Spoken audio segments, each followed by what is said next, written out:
Is that it? All right.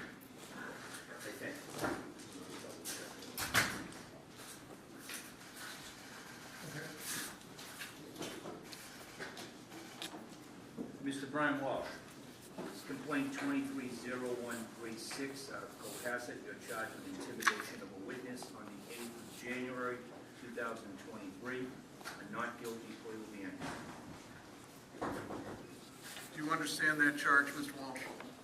Yes. I'll hear from the Commonwealth. Yes, good morning, Your Honor. Lynn Beeland for the Commonwealth.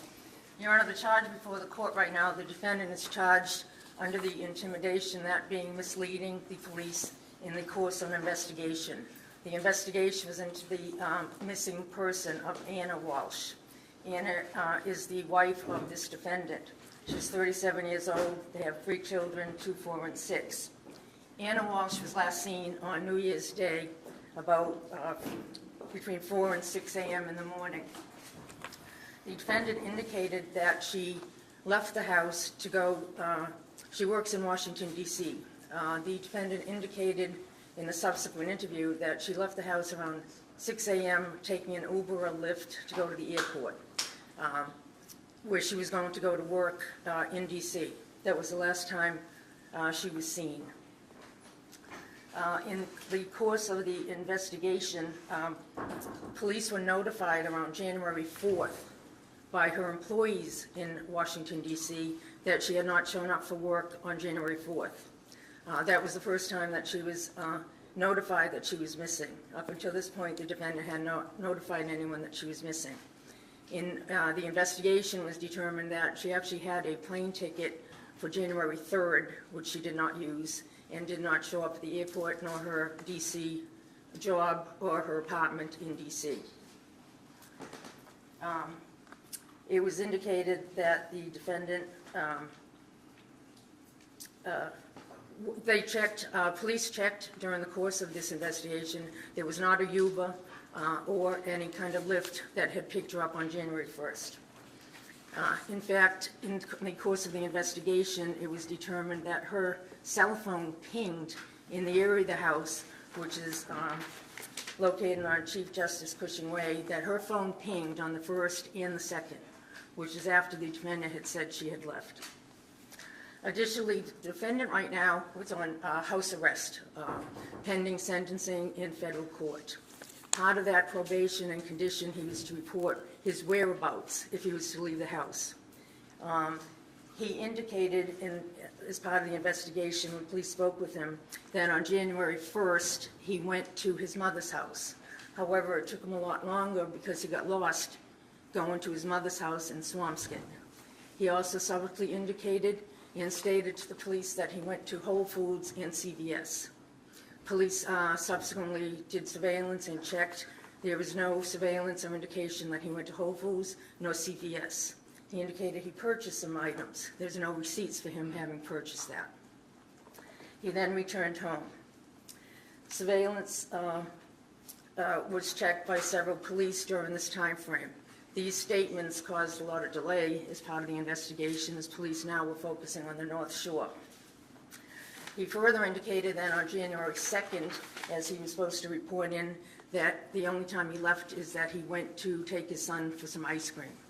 Surveillance checked during the investigation indicated that the defendant, in fact, on January 2nd, sometime after 4 o'clock, went to the Home Depot, which is in Auckland.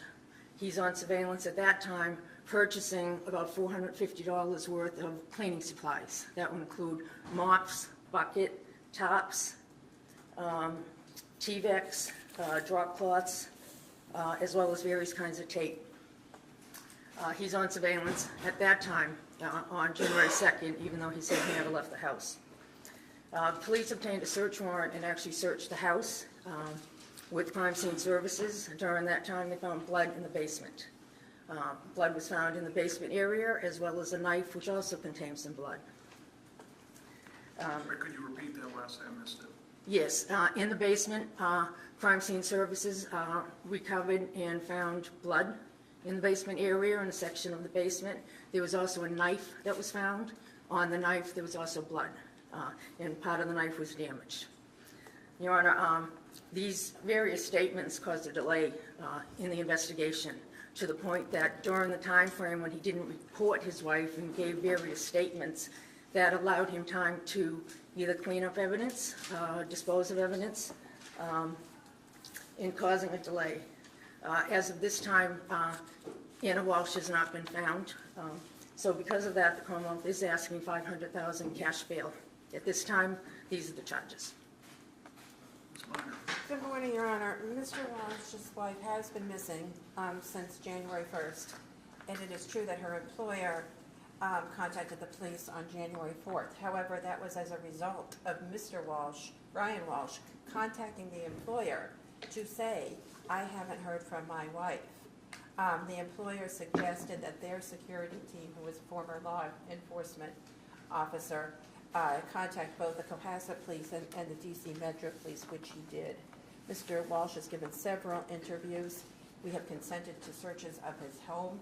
We have consented to searches of his property.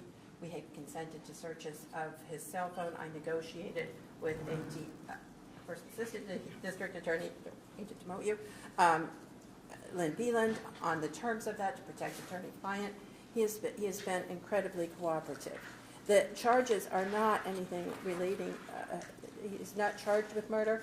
He's charged with misleading investigators by not saying, as I understand it, he went to Home Depot in Rockland.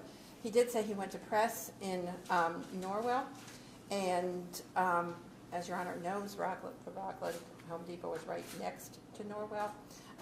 If in fact he was there, it was next in the town next to him. With respect to the other alleged omission, is that he was in Brockton and Abington. They don't have him stopping anywhere in those areas as far as the police report says. He did say that he took his son out twice on the 2nd. He is on home confinement. He has a bracelet on him. A violation has been noticed of him, so if he leaves here, there's a federal detainer. He will be taken to federal court, and I would suggest that on the bail violations in federal court, the appropriate place to decide those conditions of release is in the federal court. I would ask for low bail or no bail, and to let the federal courts decide this. He's not going anywhere. He hasn't gone anywhere since January 1st. He's been in the house. That's true. He's been in the house with police almost 12 hours a day. I've been at the house with him, with police, for at least 8 hours a day. Well, not yesterday, but yesterday the police were at his house and he was at my home. But Friday and Saturday I was at his house for at least 8 hours with police officers present. So it's not that he's been there changing evidence or somehow impeding the investigation. The charges are he neglected to mention that he went to Abington and Brockton, and that he neglected to mention that he was at a Home Depot.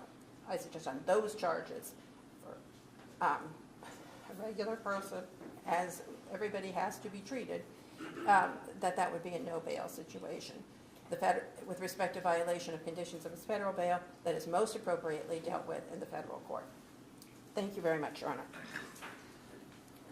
Bail is set at $500,000 cash, $5 million surety.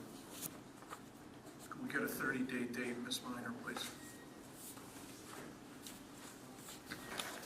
What date would you like? You tell me any date. He would be, we would do this by teleconference from the House of Correction.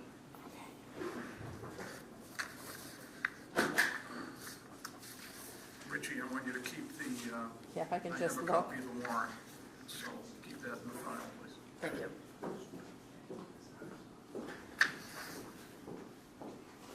The bail is set at $500,000 cash, and you have a right to appeal that bail to Superior Court. If you make this bail and get arrested or charged with any more offense while this case is pending, you could be held up to 90 days without bail. We're going to pick a conference date within 30 days. It'll be, yeah, Is Thursday, February 9th available? Thursday, February 9th is perfect. Thank you. February 9th. Video minute, please. Thank you. Okay. Thank you.